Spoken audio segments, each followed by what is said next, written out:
I'm probably gonna just put this after the ending as like a post credits thing because it doesn't have anything to do with the episode. But I just wanted to put this somewhere.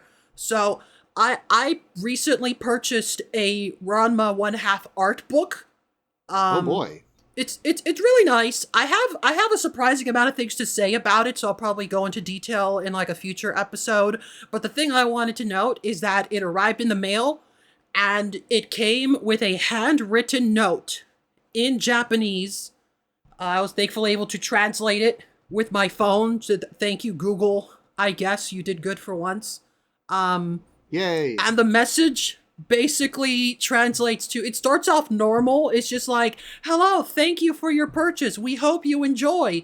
Today's manga recommendation is Natsume's Book of Friends. And I'm just like, this is so cute. That's nice. Each purchase comes with a manga recommendation. I like that. That's adorable. I like that. I guess I have to check it out now. 'Cause why not? The official endorsement.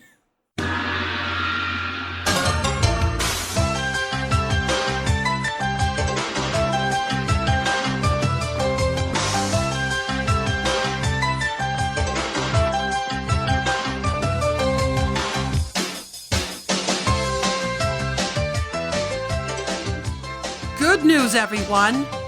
I have fallen into the spring of drowned podcaster. Gone are the days of me having no clue what I'm doing. No more weird editing foibles. Now I know exactly which ideas to carry forth. I have this new idea for like, it came to me in the shower of what if I ate Chinese food and I overanalyzed the fortune cookie and just try and think about what it means. What does this mean to people? And maybe it's called like Fortune Flavors the Brave. That sounds good. What do you think? Are you asking me? Yeah. I think it's got potential. I think there could be a podcast in that. Yeah. I think it's a great idea. Okay, perfect. Yeah, we should start on it right now, just as soon as I finish drinking this hot tea. Okay. Oh no, I'm spilling it everywhere. Oh no, it's all over me. Oh no, back to normal. Oh no, now I don't know what to do. Ya papa. Well, that's perfect because I, symbolicgodzilla, am once again here to just kind of hang out and not take over the podcast. I've kind of seen the error of my ways. I just wanna chill and maybe study some stuff. I didn't fall in any springs. It's just, I had some character growth, unlike the characters of this podcast or show. I think that's cool. That's cool. You know what? If you want to just chill, do some research, that's advisable. I am an expert. After all, I may not be an expert podcaster, but I am still an expert host. That's me, Elena / Hedgie, host of Don't Know What to Do, everyone's favorite Ranma podcast. Well, maybe not everyone's, but everyone listening to this, it's your favorite. As far as I know, there are no other Ranma podcasts. Yeah, that makes sense. Today, we do have a topic. We're going to put our real science gear on as we try and figure out one of the biggest mysteries of this series, which is what's up with Jusenkyo? What's up with these springs? It's strange how they're like the most important thing in the series, but also not correct important at all. They are earth-shattering in their importance, and yet somehow we know so little about the. I was trying to turn this into a Kingdom Hearts thing and my brain failed. The Spring Blade War? No, that's a different thing. Anyway, I have with me the official drink of the Jusenkyo, is it a park? Natural park? Which is Dr. Pepper, in a mini can. Yeah, I think that's what they sold at Jusenkyo. They gotta drink something. But yeah, so these springs, this is... Ranma's transformation is like the thing that always gets included in every description of the series. Yeah. It's often the first thing people learn about the show. I remember the first time I learned about Ranma 1/2, it was in like 2003 or something when I was reading Cute Wendy the webcomic, and it referenced Ranma 1/2 specifically because of the water transformation. It was the first thing I heard of. It's often what they present. Ranma can turn into a girl because he fell into a cursed spring. I love the back of the book copy that they put on a lot of the first volumes that I've seen, where it says she's a red-haired and incredibly busty girl version of herself, which, I don't know, it seems like a very normal thing to write about your main character who's in high school. Yeah, it's just the 90s. Yeah. That's especially given they're trying to push this new medium to a lot of American audiences. They want to get you in however they can. It's at least fitting for the target audience, I suppose. They got a lot of young teenage readers that way. But yeah, despite this being such an important part of the main premise, Ranma turning into a girl, or any transformation really, is almost never like an important plot point. It's just a thing that exists. Ranma could just turn into a girl sometimes. His dad could just be a panda sometimes. Sometimes characters just have transformations, and it's honestly not that weird compared to some of the other weirdos they encounter. So like, yeah, it's just there. Now, if I remember correctly, for Ranma, it sometimes creates problems, like in the very beginning of the story, and also sometimes it's a thing she will do to try to pull one over on people or to solve a problem. It does a lot of different things, but it's also just kind of, it happened. It jumps around a lot in its utility. Yeah, Ranma seems mostly inconvenienced at best, and like, not exactly distraught, but like very annoyed at worst over the transformation itself, but he will utilize it to incorporate into whatever weird Team Rocket scheme he's getting up to. So it's sometimes good, sometimes bad, but these schemes or hindrances are rarely the focus of the story he's in. It's often just a one-off joke, or a single step in a series of stuff. Often for food, if I recall. That happens a couple times, and they imply that he does it regularly. I think the most frequent is when he's messing with Ryoga. Yeah. Whenever he does, again, the Team Rocket schemes where he just puts on a disguise, and it's like, whoa, it's like a completely different person. And it's Ryoga, so he keeps falling for it. It's like, well, this girl looks like Ranma, but she has a bow on her hair, and Ranma doesn't wear bows, so it must be a completely different person. So if I put in my notes that it's used for flirting with Ryoga, would you disagree with that statement? I think that is definitely what Ranma is doing. He's doing it with ulterior motives, but he does still do that with Ryoga. That is a thing you can put in your notes. For scientific research, Ranma does flirt with Ryoga. What do you think about this statement? Ranma creates elaborate gender-crossing rituals to touch other men, or whatever the meme is. Yeah, he does do that intentionally sometimes. In fact, that's usually the only context where he will do that with male characters, or even female characters, really. Ranma doesn't really flirt with girls either, unless he has ulterior motives. Ranma's not much of a flirter. It's a means to an end. Except with Ryoga, because they are soulmates. Yes, that's true. I don't think Ranma is aware of that, though. We should keep it on the down low. Ranma isn't aware of much, I would say. In fact, if I remember correctly, and tell me if I'm wrong, he was not aware of the spring right before he fell in it. My memory, and this might be wrong, is that he got jump kicked by his dad and fell in the spring. Yes, neither him nor Genma knew about the springs, because Genma can't read Chinese. And they literally jumped onto the poles as the guide was explaining the spring, so they didn't let him finish. And then Genma fell in and became a panda. And as revenge, just kicks Ranma into a different pool, and now Ranma's a girl. So neither of them knew what was happening. They just fell in, and whoops. I guess the cursed springs are cursed. That's the weird thing. Genma knew that these were a dangerous place, but he didn't know the context for how it was dangerous. He just figured, well, if it's dangerous, that's where we gotta train. We gotta go to the wild. We gotta do crazy stuff to get stronger. I bet he was like, I hope we fight some 15-foot tall mongooses or something. But no, just water. He'll get the mongooses later.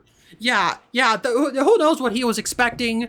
But it doesn't seem like most of anyone is familiar with these transformations, really, which I guess brings us to maybe the first mystery of Jusenkyo of what even is this place? Is it a secret place?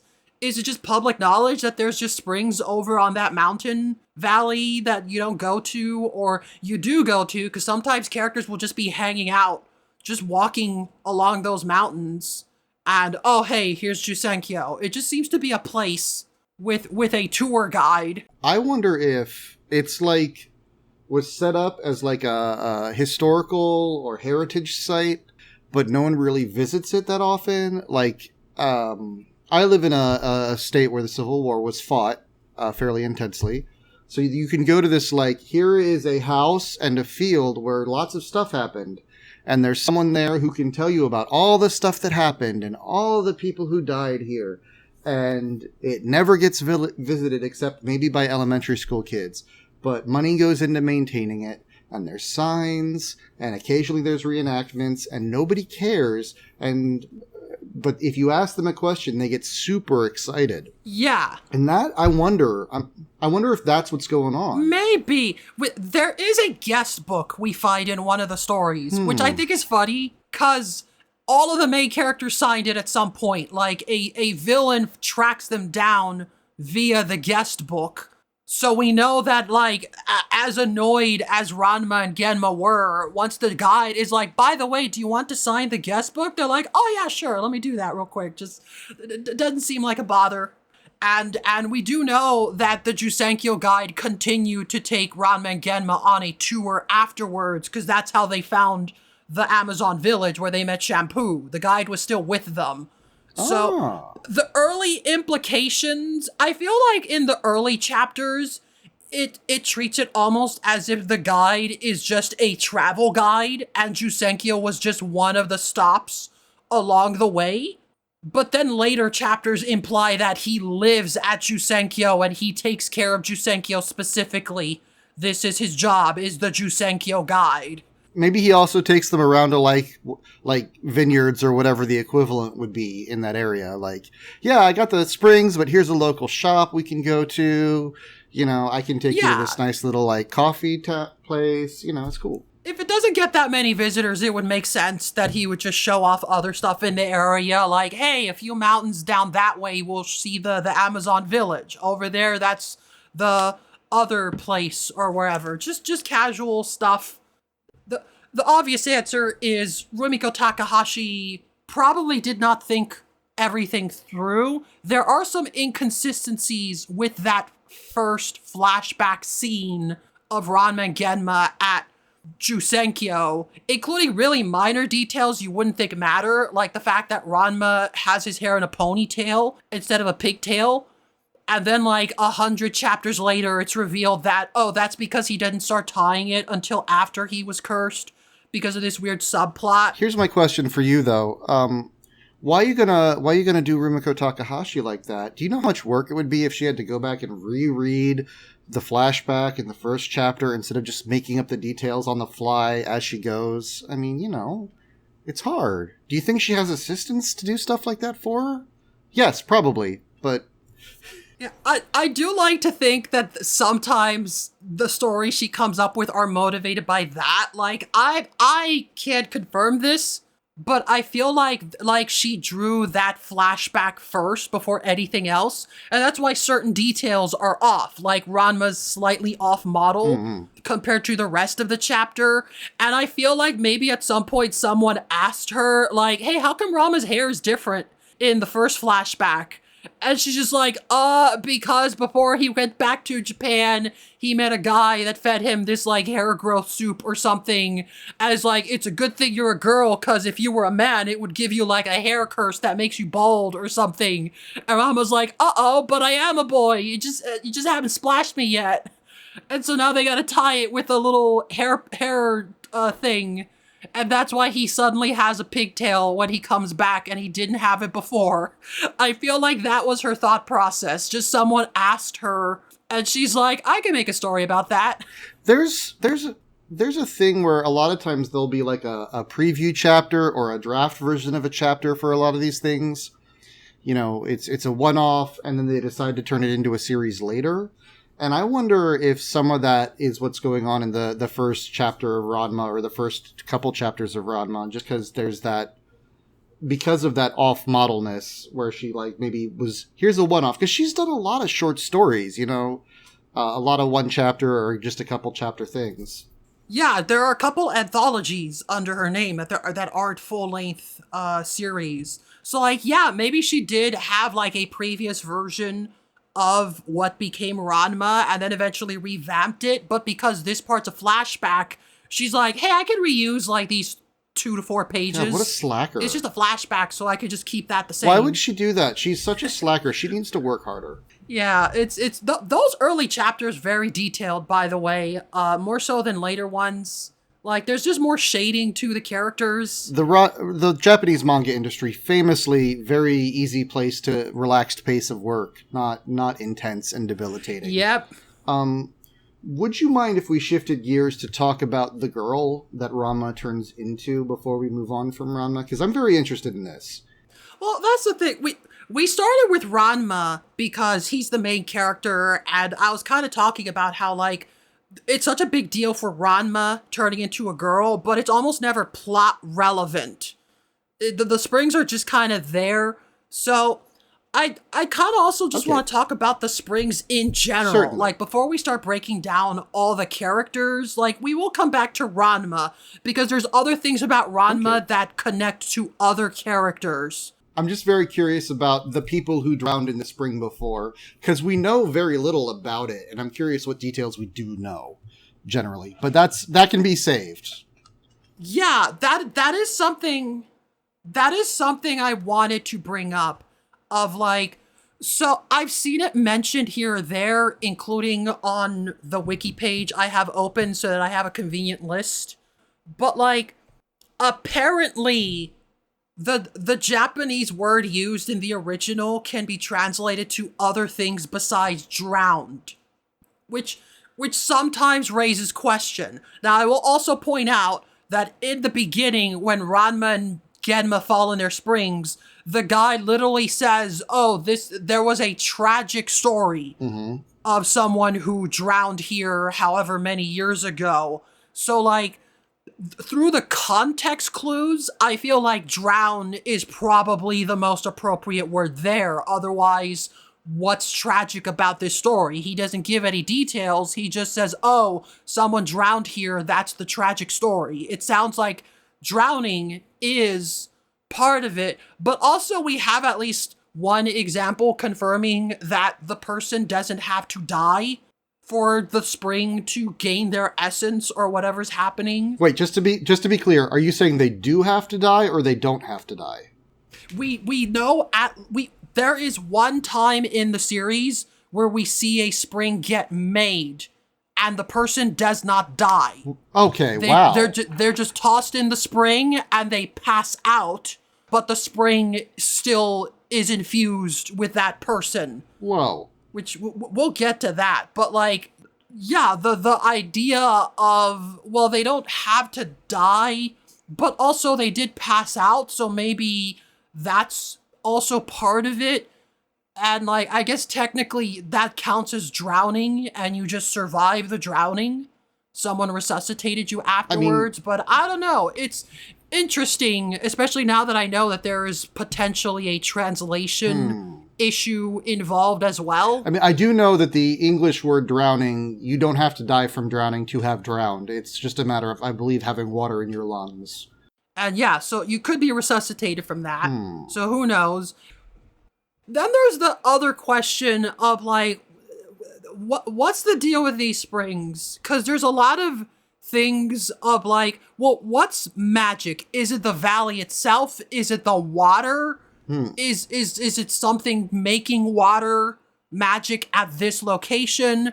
And there's a lot to break down there. For one thing, in the final arc of the series, they do confirm that all the water from Jusenkyo comes from a mountain, and that makes the springs. And it's like there's Yeah. people living on the mountain that can cut off the water. And the joke is that they literally attached a like little kitchen faucet to the little water source so they could just turn it on and off. And that's funny, but it also raises implications if they're able to just turn off the water and dry up the springs. So I guess that makes the water magic because it comes from the mountain? Is that right? Maybe, but also, if they turn it back on and the springs fill up, the springs are still magic. So hypothetically, those springs are still magic, they just don't currently have water in them. But if you fill them with water, then they're cursed again. You can get the curse still. Which implies that, like, the valley is what's important, maybe. What if I have like a several gallon jugs of like, I don't know, like Deer Park water I brought from America and the spring is empty? Can I fill the spring up, take a bath in it, and turn into a girl? That is a good question. We do know. So this is the other interesting thing is that there do exist springs outside Jusenkyo. But there's a variety of them. For one thing, there is one spring at the top of the mountain where the water comes from, which I don't know, maybe it's a region thing, maybe the whole region is affected, and this is just the one place besides Jusenkyo where a spring formed. But then we get to stuff like, there is an arc where Ranma finds out that there used to be a spring of drowned man in Japan. Except it turns out it's so old that, like, the school got built on top of it.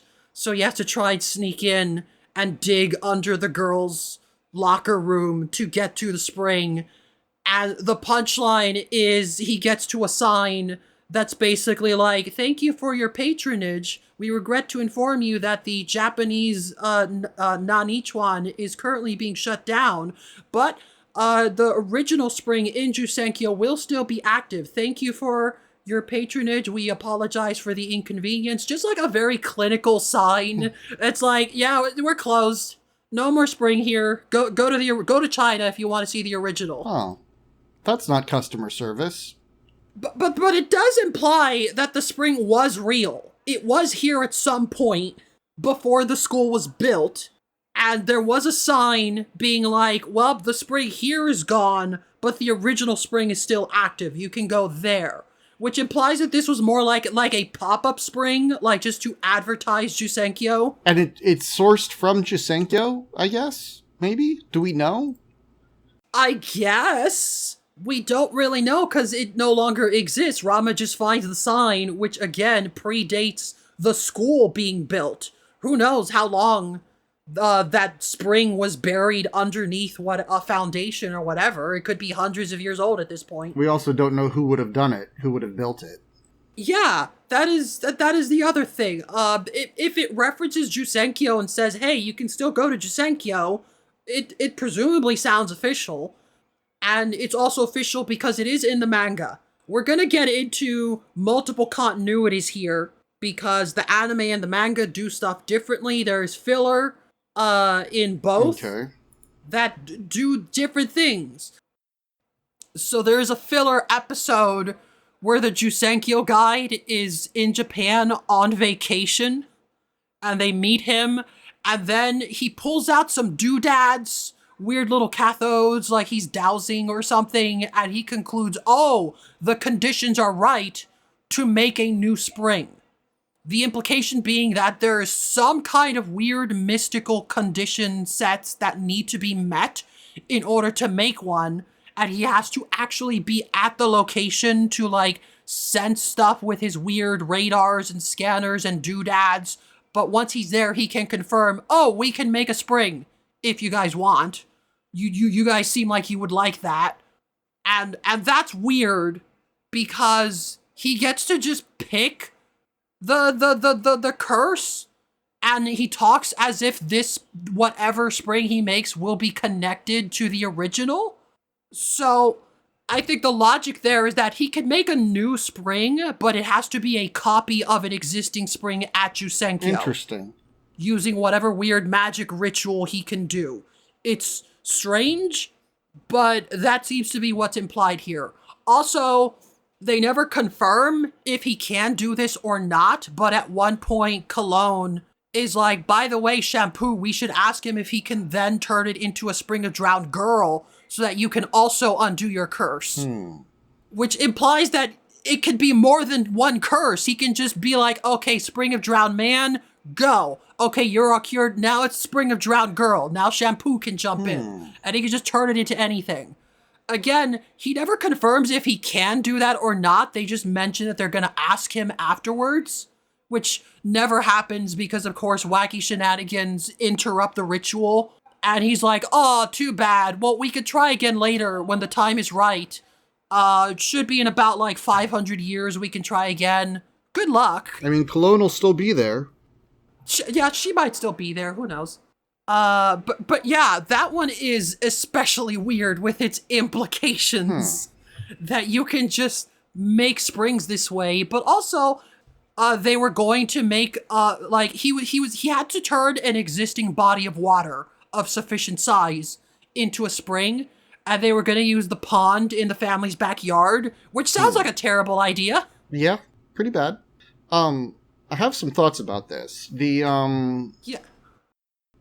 So my theory here is it's sort of like the way that Jusenkyo, for another rich and powerful person, might want to be like, let me set this up on your, incredibly fancy private jet or on your special private island to help, build my brand and connect with the rich and powerful. Maybe that's, what I'm saying is maybe it's privilege. Yeah, after all, the only reason Ranma and the Tendo family would have gotten one is because they're friends with the guide.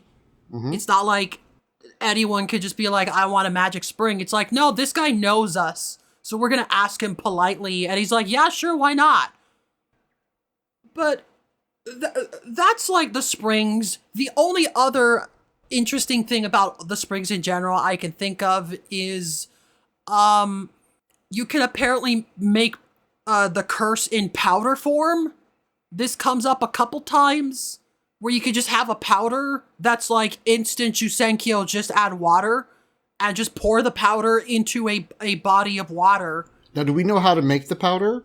No. Is it dehydration? Is this a sort of making of matcha, very complicated process? Do we know? No, both times it appears they just buy it from a salesman.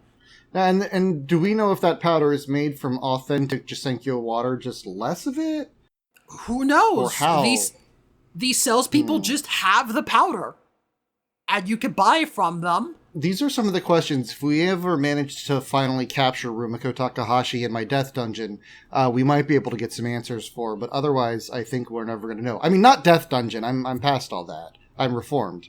My nice dungeon, my manga dungeon. Your research dungeon. Yeah, I mean, is it a dungeon? It's just because it's underground and has chains. I mean, would you really call that a dungeon?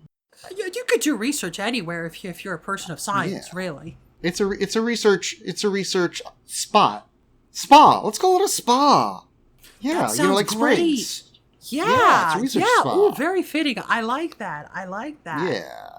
Yeah. But yeah, so as far as these springs are concerned, it's I feel like the region itself is what's magic, and you can transfer the curse to other locations, but there are limitations to it, as evident by the fact that the guide implies there are specific requirements that need to be met first. I've got a theory here. Let me... Sure. All right. We know that water doesn't just flow. If you leave water alone, it also evaporates. And we're dealing with a fairly wet area. Not a wetland per se, but, there's a lot of water there. There's a lot of important water flowing through it. Not all of that water is just sitting in the ground. I think some of that's going to evaporate. It's going to permeate into the earth. It's going to permeate into the air. So it creates the magicalness is in the water that comes from the mountain, flows down, permeates into the air and the ground, as well as the water. So if you were to make a new spring, you can make a swing there too, and it might be magic. I mean, I'm not ruling that out. So if you create something spring-like, and then you put something that concentrates that, like the earth, it's too diffuse, it's soaked in the air, it's evaporated, gases spread. Water fills, but still concentrates. So, it leaches out of the earth, out of the air, into the water, the magicalness, whatever that is. And that's how the spring thing serves as a sort of focus.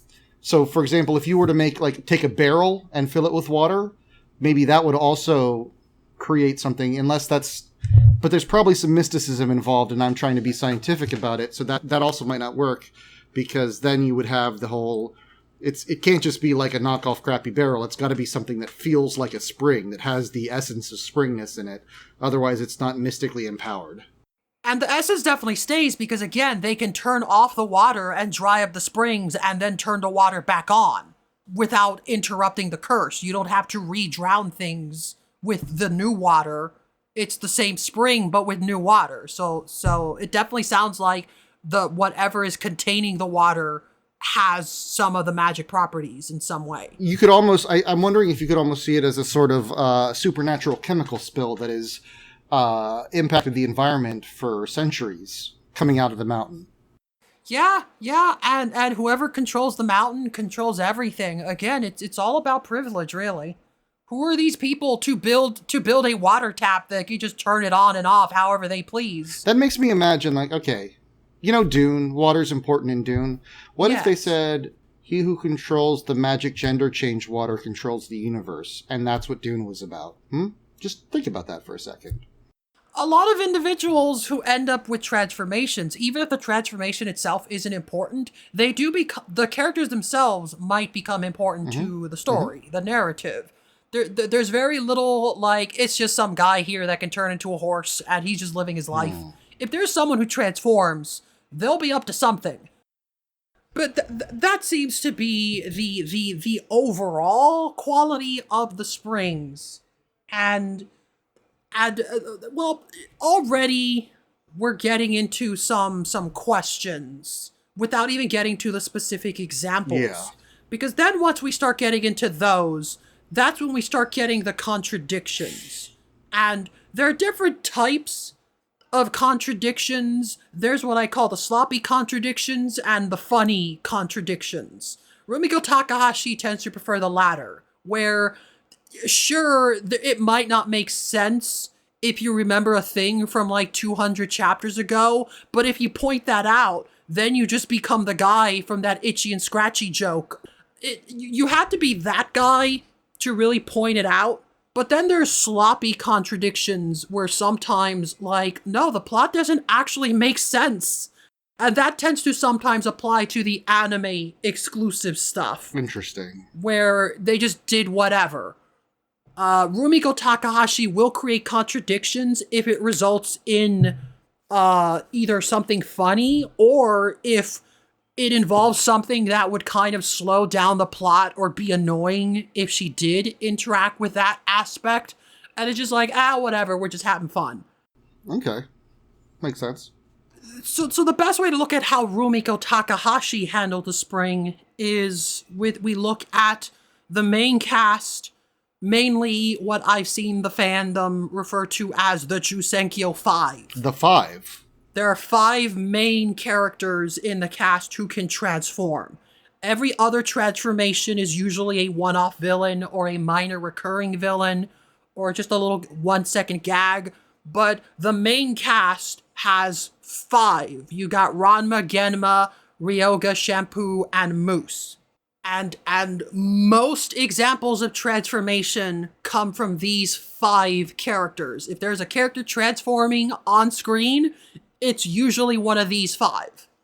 So I guess we can circle back to Ranma, because what do we learn about the springs from Ranma specifically? One of the things we learn is that to acquire the curse from her getting it is full body immersion. You don't actually have to drown yourself. You just have to be baptized.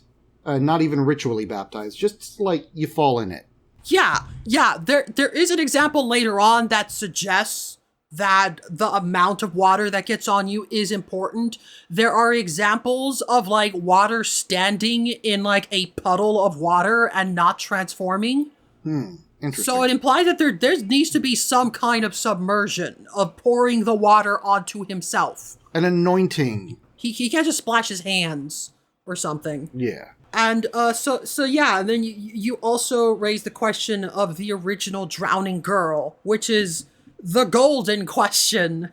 But to start with, we got the question of, well, if it's the spring of drowned girl, does that mean Ranma's cursed state will always be a teenage girl, even as he ages?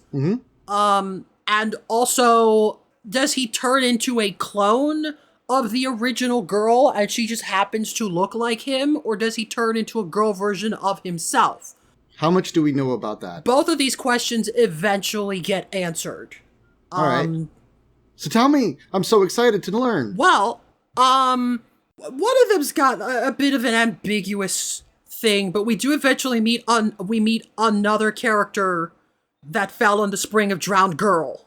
Oh no. And that character looks like themselves as a girl. They don't look like Ranma. But also at one point we get a joke of like a monkey that fell in the spring, and then when they pop out, she looks like Ranma. Literally, she looks like Ranma. So does that imply there's some connection there? What's up with that? Okay, so I'm writing down this. An inconsistency is a human looks like their girl version, but a monkey looks like girl Ranma. So the original drowner is inconclusive girl, may have red hair, may have ponytail, may be well endowed? Question mark? Even the hair is unclear because, like, the manga's in black and white, so Ranma's hair doesn't change color, and also a lot of the early color art that Rumiko Takahashi made was inconsistent colors. So she's drawn Ranma with, like, pink hair, green hair, yellow hair, black hair. The red hair is just kind of what the anime chose to do. Maybe I'll just note it as, I'm going to say may have the same hair. May have. Yes. The anime at least implies that it is red, because that episode I mentioned with the Jusenkyo guide, he does have a line. He's like, oh, I remember you. I recognize you because of your red hair. That stands out. Which, again, implies that other characters, other people who have fallen into the spring, don't have red hair, therefore they don't look exactly like Ranma. Not all look like Ranma, but the monkey did. Now, if I remember correctly, the circumstances of the drowning, the girl falls in the spring, it's tragic, she drowns, that's all we know. That's pretty much all we know about all of them. It's kind of funny how the guide regularly tells us when, like the exact time period, these tragedies happen, but never any details to how they happened, as the years never matter. So I don't think there's a single spring where we learn the actual story of the person that drowned there. Okay, this is a question that matters to me, but may not matter to you, which is, he knows how long ago the girl died. He has how many years ago it happened? Yes. For all the springs, he knows when they were formed. Now, the only issue with that is, we know Ranma's date of birth is 1971, according to the wiki. Do you think we could use this to establish a sort of timeline of the drownings? Maybe. Not all springs come with a flashback to the guide saying it, but also something that I find funny, they're always nice round numbers.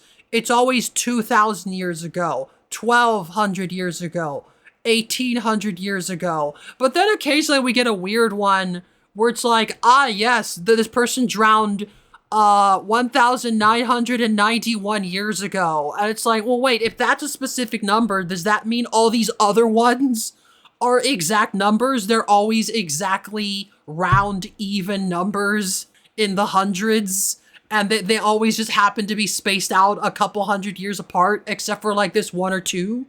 So does that mean do we think 1,500 years ago is 1,500 years ago to the year? Or it feels like a range to me, but then 1991, yeah, you're right, that's very specific. I'm going to type up, I'm just going to make a note, how long ago, and Ranma is going to get 1,500 years. that would be... Do we know how old Ranma is when he falls in the spring? 16. So it's 1,500 years ago in 1986? Well, this is where we get weird cartoon logic, where there's multiple beach episodes, there's multiple Christmas specials. There's at least one episode in the anime where they imply that multiple years have passed, and yet no one has aged. Ranma and Akane are still in the same year of high school. Well, I mean, I just assume that's the truth of the world. As long as he is 16, you know, school might go on forever. There might be multiple Christmases. That's just a freaky alternate Earth. You know what I'm saying? True. That could be, yes. I guess I'm going to put that in a question mark then. Possibly 1986, question mark. Yeah. If you're putting that in your notes, then prepare to do that for almost every character. Because that's all the information we get about the time is whatever year the guide tells us. That is it. Does Ranma ever have a birthday? I don't think they ever celebrate his birthday in anything, no. So I'm going to go out on a limb here and I'm going to say because Ranma never celebrates a birthday, Ranma is forever 16. And because he never celebrates his birthday, and I feel like that would come up because he's the main character. He might at least hate his birthday or resent his dad or something about his birthday. I feel like there would be a story about that. So he never has a birthday. A full year is never completed, regardless of how many Christmases we see. Thus, we can trace all of these dates from 1987. So all of the things date back from 1987, which means that the original girl drowned in 487, assuming that it's not a range. Yep, we might never be able to confirm until we can build that research dungeon, but until then, this is our best guess. Research spa, I thought. Research spa, correct, sorry. And it's definitely not built, and there's definitely nobody trapped in it right now. Okay, good to know. So, that's what we learned about the springs from Ranma.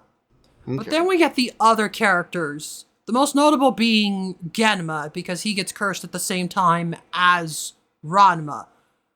For the most part, the transformations are the same. It's just, cold water, it transforms you, and you can turn back with hot water. Although they say it doesn't have to be boiling, but they always use boiling hot tea water for some reason. I guess they just like inflicting pain on Ranma. It's interesting because that water shouldn't just hurt. That should be causing permanent second and third degree, like long-term second and third degree burns. They should have like multiple open skin wounds. And I have a theory that there's actually a regenerative component to the hot water thing. Either it heals as they are changing, or by changing back into that form, it protects them from the agent of the change, so that or resets to that point. That is my working theory as to the mechanism of changing someone back. What do you think of that theory? See, my theory is that this series takes place in a martial arts universe where any random person on the streets could be a martial artist. Mm-hmm. I think people in this world are just tougher. It could be. We could, that's like a step above, like, it's a cartoon, who cares? I'm not saying that. I'm saying it's a cartoon, therefore we must follow the cartoon logic of, well, obviously everyone is super strong and capable of being a powerful martial artist if they try. Nabiki could be a martial artist if she wanted to. She could survive boiling water if she put her mind to it. That's also, like, I think how, like, the physics in JoJo's allows someone to speak 10 or 15 minutes worth of exposition, space of about 3 breaths. There's just a physical difference between the world. That's also, like, a thing we are assuming based on the way time works on this planet, supposedly called Earth. I feel like maybe it's a mix of both, like, there's some sort of, like, scientific thing that is observable, even if it's not understandable by science. And also people are just tough because they have more ki, I guess. Yeah, Ranma and Genma clearly don't like having boiling water poured on them, but it never seems to cause serious harm. That seems to be the rules we're going with. So, the rest of the Jusenkyo 5, we got Ryoga can turn into a pig, Shampoo can turn into a cat, and Moose can turn into a duck. I do find it interesting that 3 of the 5 turn into small defenseless animals. And Ranma and Genma can still do martial arts. They kind of lucked out there. Well, Moose can too. Moose can fight with his weapons. He happens to have a martial arts that does not rely on his physical strength alone, and also relies on his concealed weapons. He can still do that as a duck. He can still have knives and chains hidden on him in duck form somehow. I'm not sure how, but he can do it. He's just that good at concealed weaponry. All right, I wanna actually talk about this. I want to talk about the tool use. So, first of all, Shampoo, as Cat, never demonstrates any sort of ability to manipulate anything with her paws. She seems to have normal cat paws, to the best of our knowledge. Yeah, Shampoo just seems to be a normal cat, and Ryoga just seems to be a normal pig. I imagine Moose would probably not be able to do anything that requires opposable thumbs. Well, here's the thing. We know for most of them, they don't have items that reappear when they transform, I think. When Moose transforms, he's got weapons hidden in his feathers. He's got chains, he's got knives. Let me see what else he's got. Moose as a duck. And throwing generally requires an opposable thumb, I think. Yeah. So I'm going to say he may not have full utility compared to an average person. Oh my goodness. I just found a cosplay image of Moose. I'm going to send it to you. I'm sending it to your DMs. Take a look at this. This is, I think, for someone's Shampoo cosplay. It's just a little moose duck. Aww. It's great.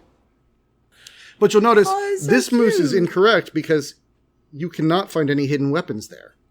Whereas Moose... Well, they're hidden. Yeah.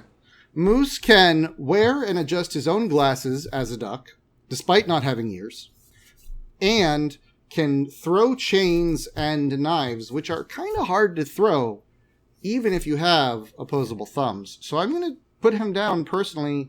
I think he's a tool user. That makes sense.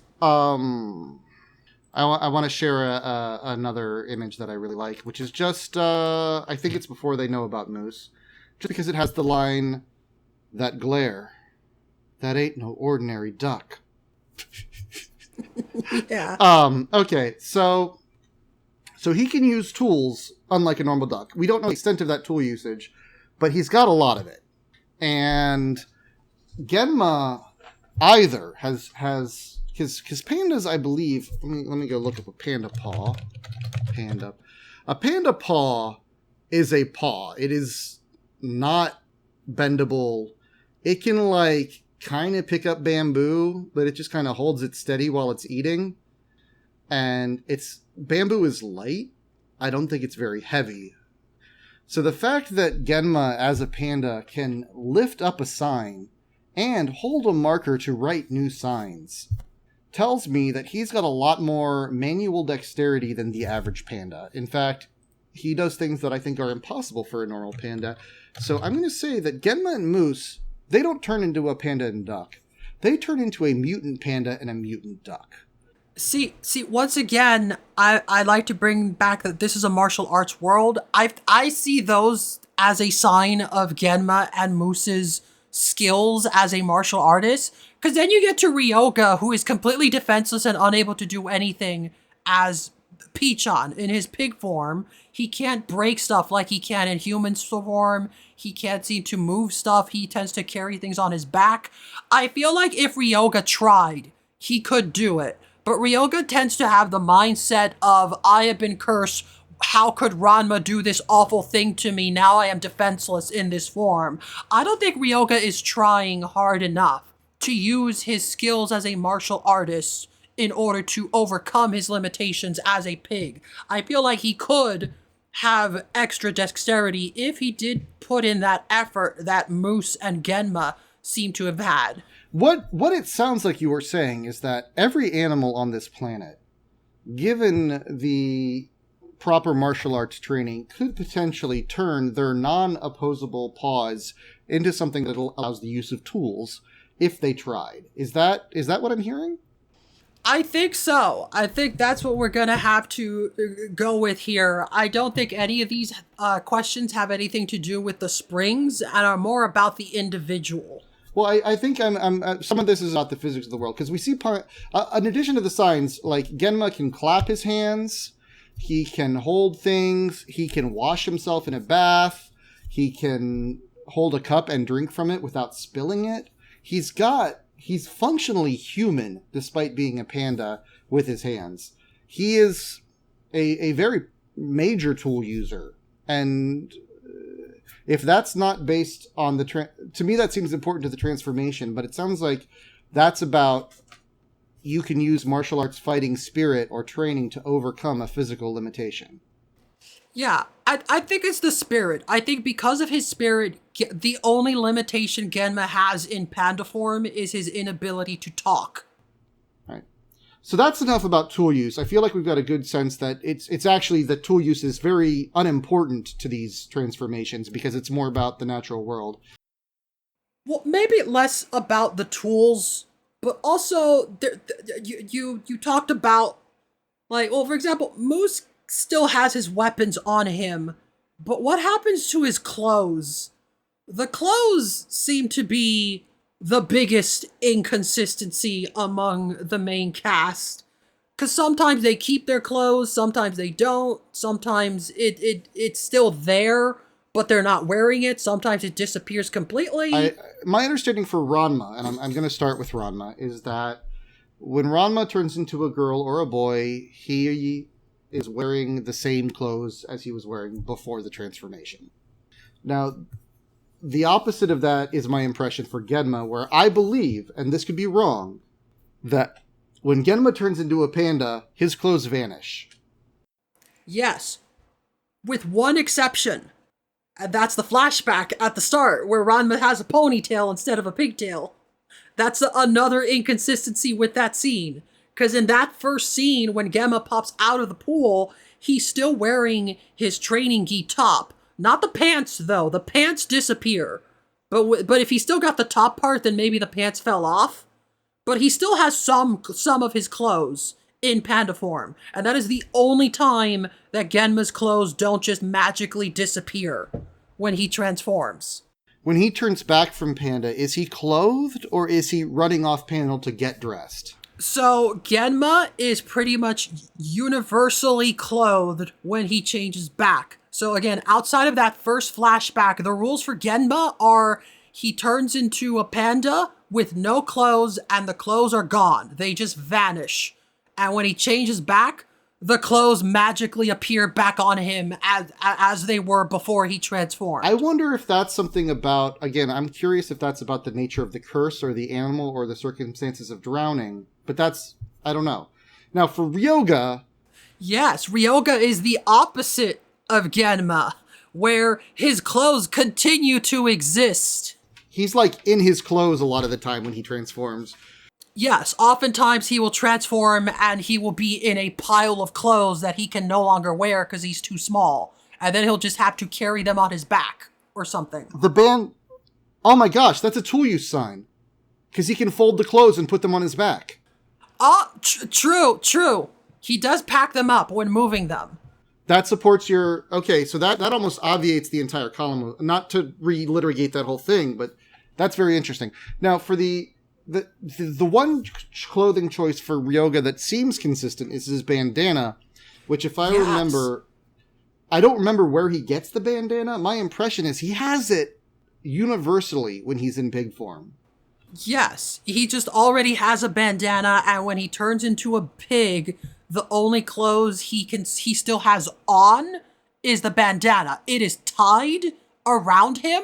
He is still able to wear it, but the rest of his clothes just fall off him because they don't fit him anymore.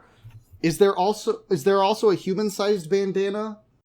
I'm pretty sure the bandana's the same size, cause like he wraps it around his head, and when he's in pig form, it more or less becomes a scarf, like a little scarf collar for your pet.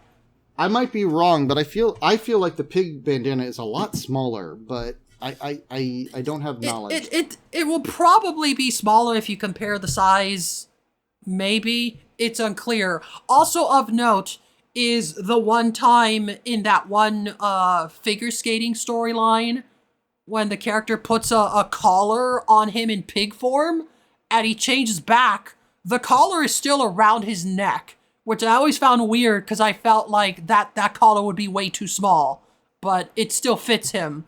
But also it's around his neck. I'm going to write down neck/head-based resizing for comfort and breathability. Sure. But that seems to be the only thing he keeps. Everything else he loses, but we see him lose it.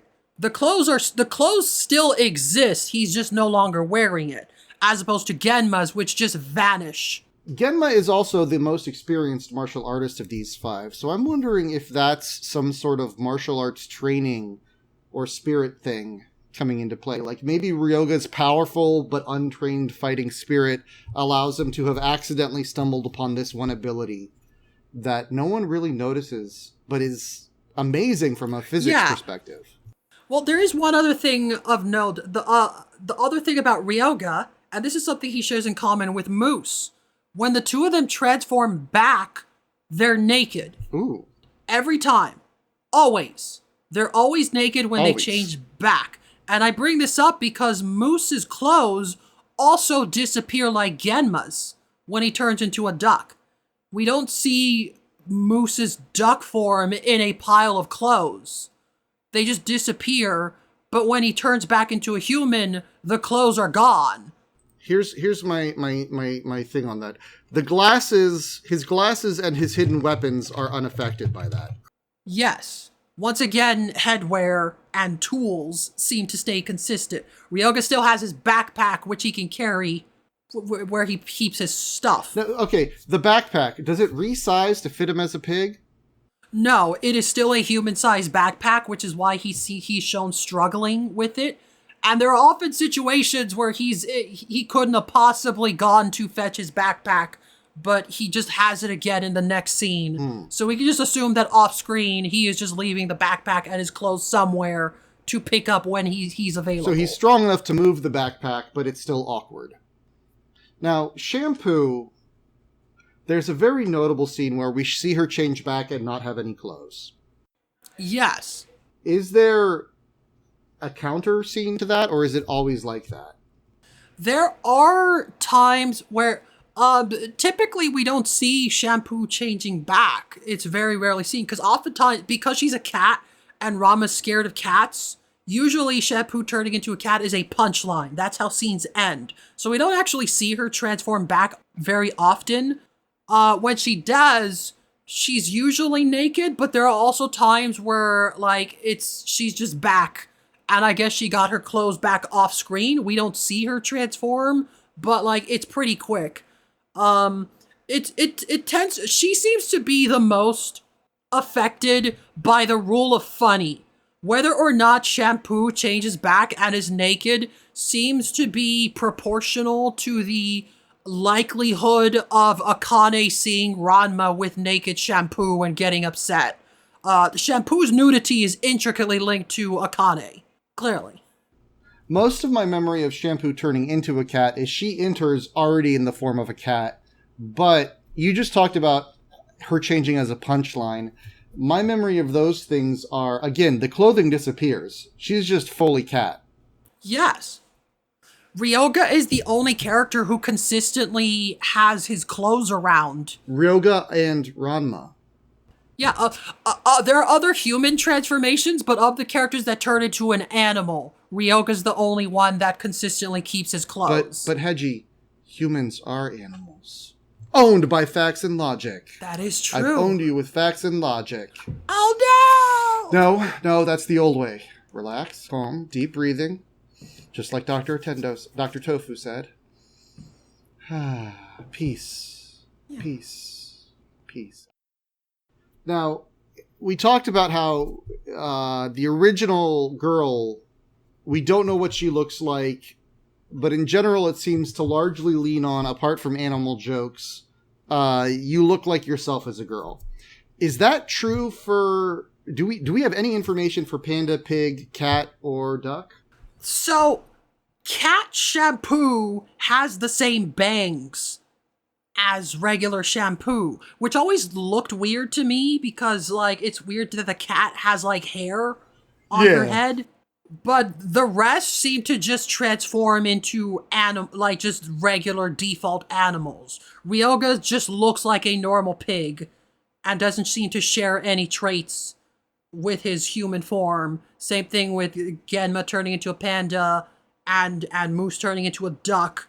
Aside from clothes, which they sometimes keep, that seems to be the only thing they share in common with their human form. And shampoo seems to be the only exception as far as animals are concerned.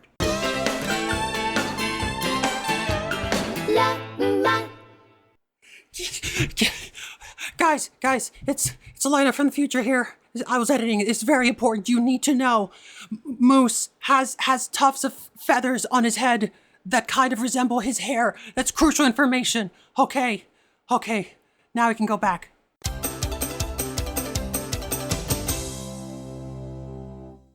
So, the panda one...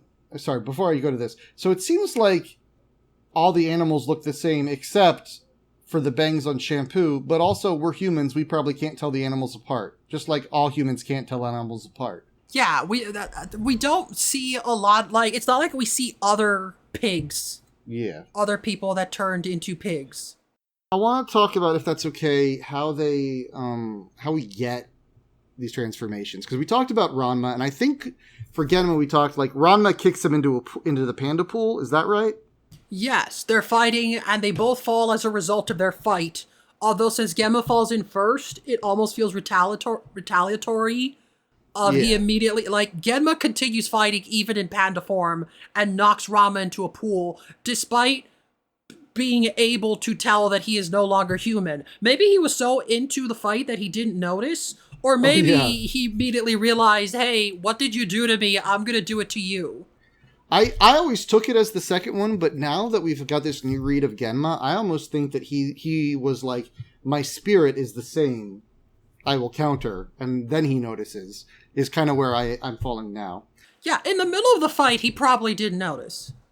In Ryoga, I feel like, if I remember correctly, he's like following Ranma, and then he gets knocked into a spring, and while they're fighting? Ryoga gets pushed in by accident while Ranma and Genma are fighting. They don't even realize he's there. He just followed them to China.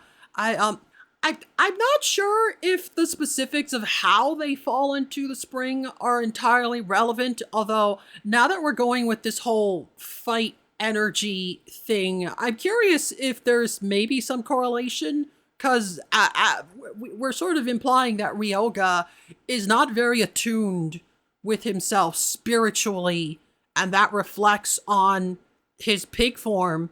But it's also reflected in the fact that he has no idea where he's going, and he somehow made his way to China with no clue what was happening. He had the least amount of information out of all the cursed people. Meanwhile, you got Shampoo, and, like, she grew up in the Amazon village. She knew what the curse springs were. She was sent there as punishment for breaking Amazon law. That's a whole story we're not going to get into. But she did that fully knowing of the consequences, which could explain why, even though she doesn't do much in cat form, she's just kind of chill. She seems to have mostly just accepted that this is a part of her life. She doesn't seem to mind being a cat, which is why I feel like she probably has a lot of potential as a cat martial artist, if she really wanted to embrace that part of herself. One of the things I think is interesting among these characters in their transformations is whether they are seen as the same person. So, for example, Ranma, most people I think see her as the same person, but a lot of people don't. And a lot of people are either tricking themselves or being tricked into not seeing Ranma as the same as girl Ranma. Does that seem like a good summary?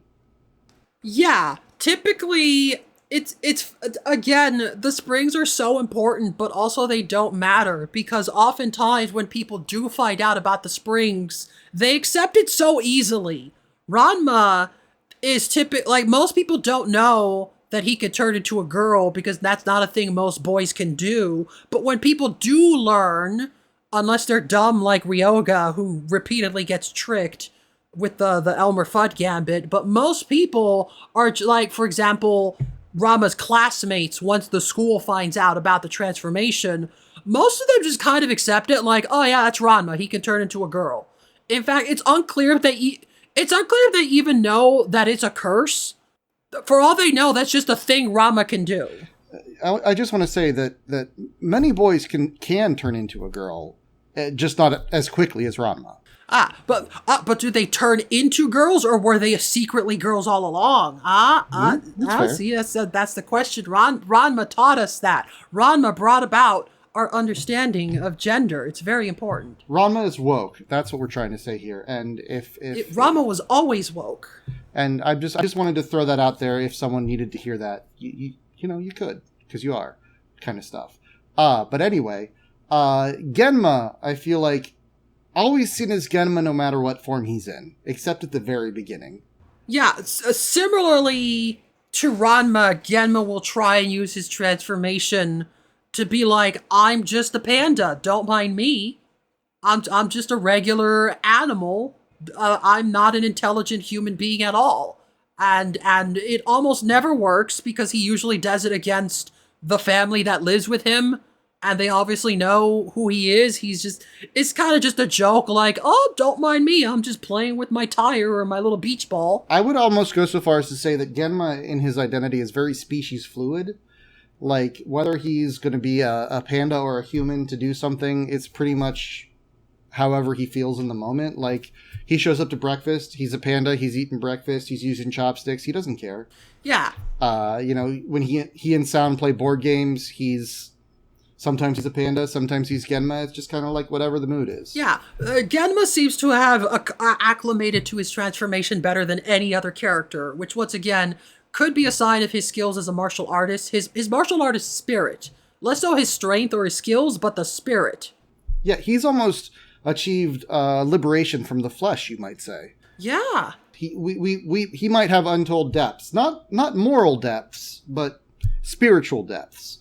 Now, Ryoga to me is always interesting because of all of them, he's the one who is, if you will, deeply in the closet. He lives, as far as I remember reading, he has a very distinct double life that he wants no one to know about, and he sees it as a threat if anyone finds out. Yes. P-chan is a separate identity as far as everyone other than Ranma is aware of. Ryoga is immersed in that second lifestyle where he is just a pig. And worth noting, it seems like Shampoo was going to do the same thing. She did ship herself to Ranma's house as a gift from herself. So it sounds like she was going to just be his cat, except he's afraid of cats, so the surprise got spoiled. Also, and I don't think Shampoo would have kept up that lie. I don't feel like she can lie, she can be vindictive, she can trick, but she can't keep it up for long. Yeah, I don't think she would have been able to, no. Like, Ryoga is terrified, and that fear rules his life that Akane will find out. Whereas Shampoo, she wants to be a girl sometimes, she doesn't want to be a cat sometimes, and she's gonna do it. Like, she was thinking... I don't want to get too deep into the queer reading of the text, but it might sound that way from the words I'm using. I feel like Ryoga is firmly in the closet. Shampoo was like, I think I'm going to be in the closet, but then once she hit reality, she was like, forget this. Yeah, that seems to be her attitude. There was an attempt made, and it was very quickly given up on. Now, as for how quickly she would have given up if not for Ranma's fear of cats, we will never know. But an attempt was made. But she doesn't seem like that heartbroken over that because she's just happy to be near Ranma, honestly. Yeah, to the point where she doesn't seem to care about the fact that he's afraid of her in cat form. She will still try and cuddle up to him and give him little cat kisses, which he very obviously does not want. In fact, she will sometimes use that to threaten him. If he makes her upset, she will go into cat form to upset him, but also she will sometimes go into cat form to cuddle up with him and expect him to be okay with that. She's not very empathetic, I would say, on that front. And then Moose, are you familiar with this story, the Isabel Fall short story, I identify as a attack helicopter or something like that? Have you read that? I am familiar with it, yes.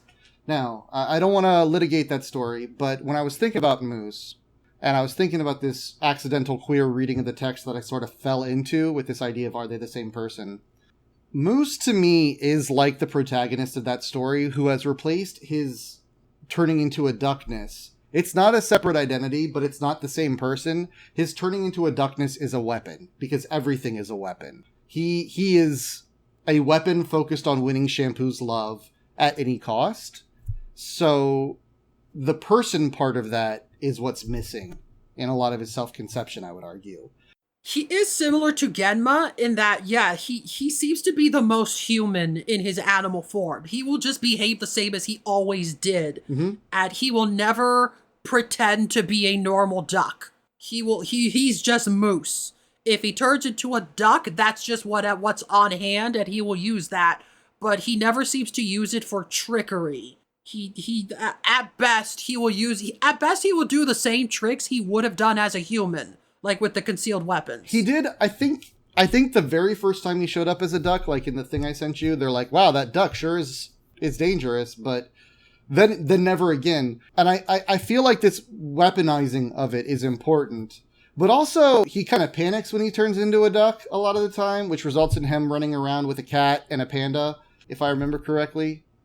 Yeah, he will attempt to behave the same way as a human, but sometimes I think it's mostly his inability to talk, because he will just flap his wings and quack loudly as if he is trying to communicate the same way, but he can't, so it just becomes a chaotic mess. I see a reference here to there being some fish and a tiger who also got cursed at the Spring of Duck. I don't remember those stories at all, so I don't know if that's worth looking into, but I'm seeing that here. Spring of Duck? Hold on, let me check the wiki. What are they doing?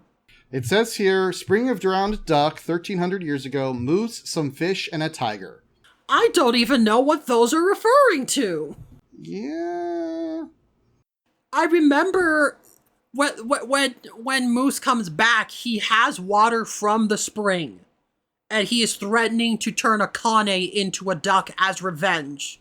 There is a scene where he's throwing stuff around. Oh, maybe that's what... You know what? That was at the circus, wasn't it? I think so, but I don't remember there being a tiger there. But that would be where I don't know where else he would have encountered a tiger. It might have been a one-panel gag. But there is the scene where Moose is throwing spraying the Jusenkyo water, and Ranma has to go around not just dodging it, but also rescuing people.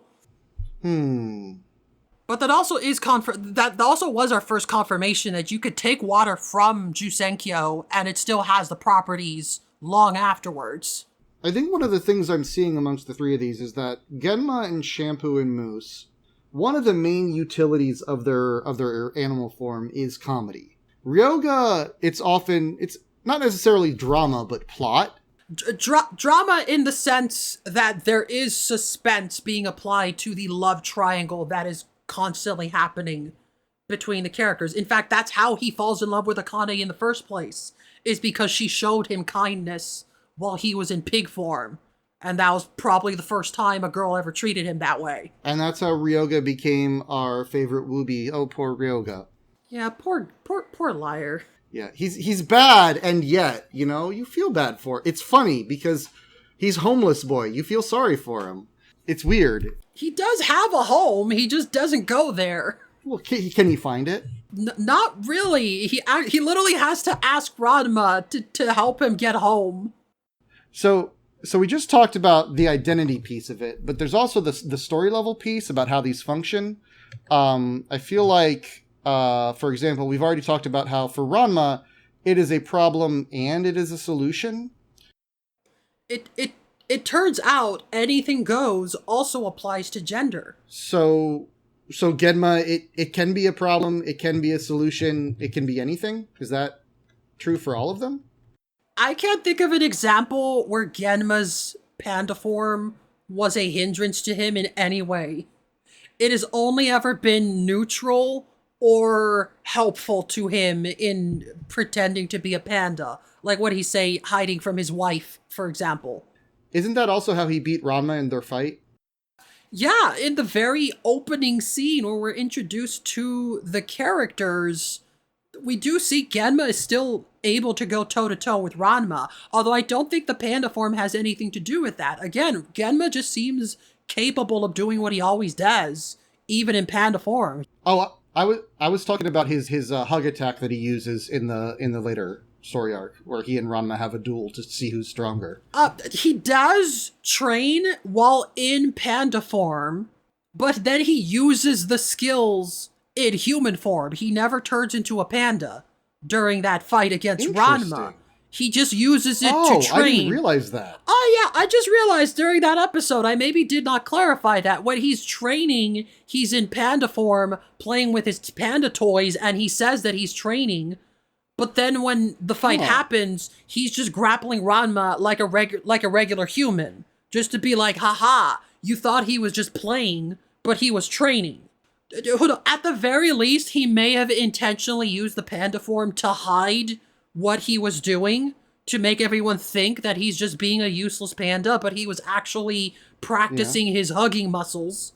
Now, Ryoga, if I remember, it never helps him, and it always is a problem.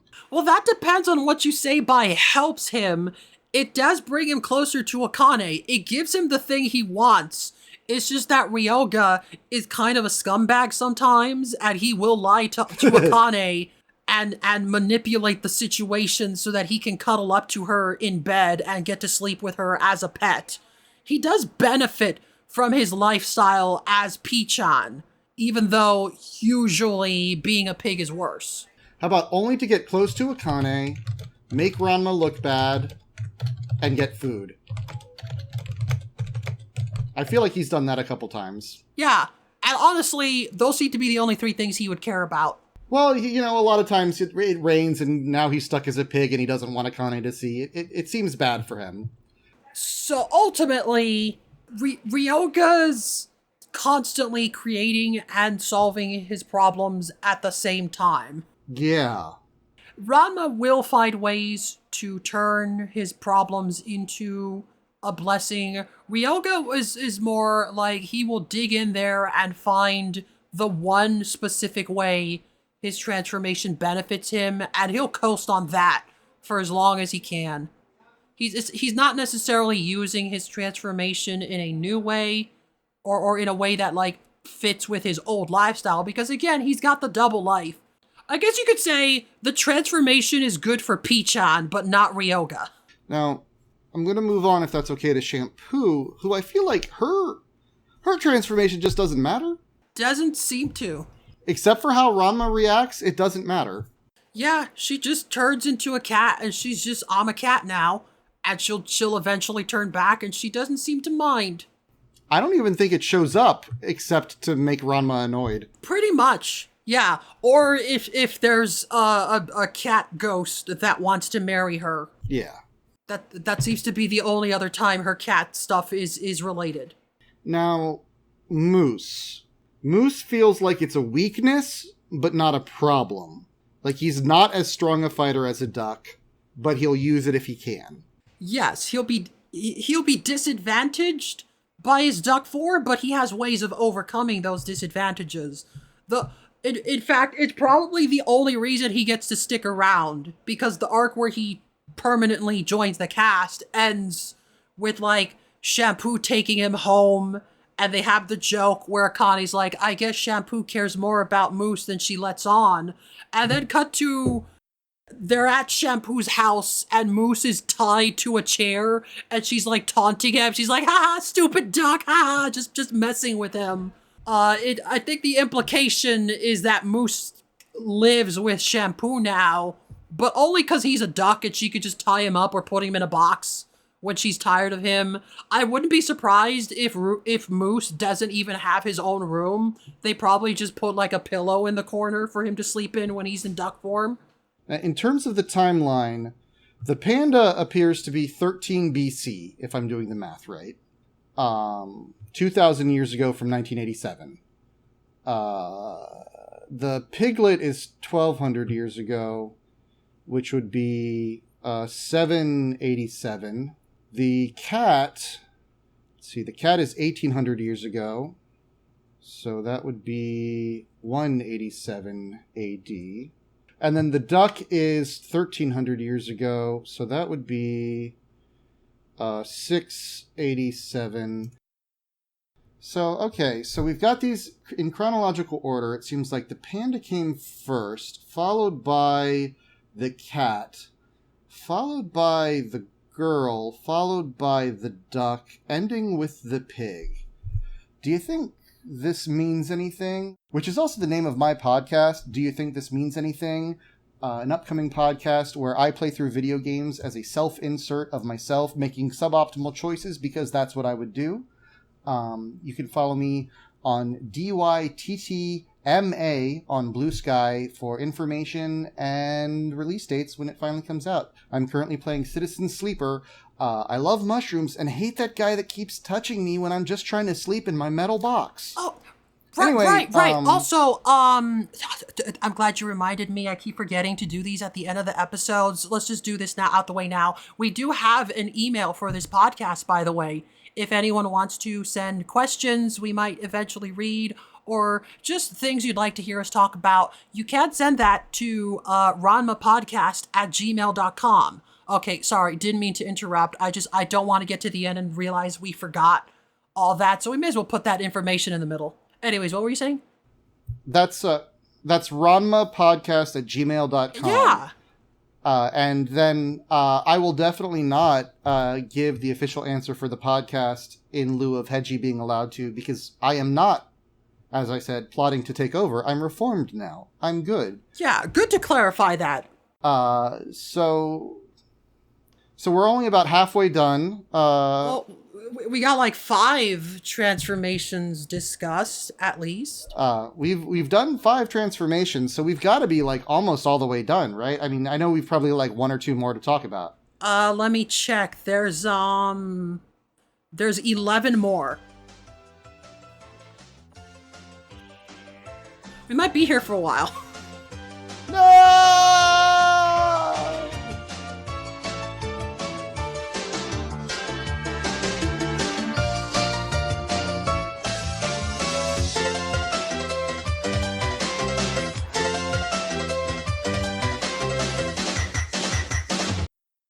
Next time on Don't Know What to Do, a Ranma One-Half podcast. I don't think I've ever seen pantyhose in his underwear collection. I have just Googled Ranma One-Half Ultimania. Yeah, would the duck transformation make him more or less likely to be able to pilot a Gundam? It wouldn't be Rumiko Takahashi, because, like, I would never. It was inevitably going to come up by the fact that there's a spring of drowned pterodactyl and drowned saber-tooth tiger. Okay. If an octopus can drown, I don't see why a fish can't. We don't have time to cover the fan wikis today, but... I bet there's stuff there. Spring of drowned wombat. I feel like Rumiko Takahashi maybe didn't want to draw a character with 3 heads and 6 arms in every single panel. We could have made them look like anything, but we made them look like frogs. And I don't know, just like the Land of Chocolate joke of like, that was 2 weeks ago. I'm canceled. Oh no. We don't know that on Ranma, which is what I'm calling Ranma Earth, that there is not dinosaurs still existing.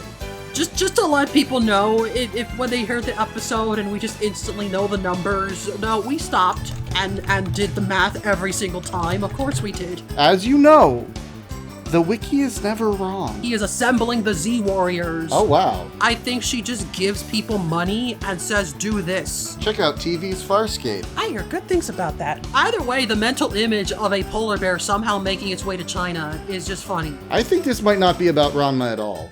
I talked over you. Can I get one more nani? Nani?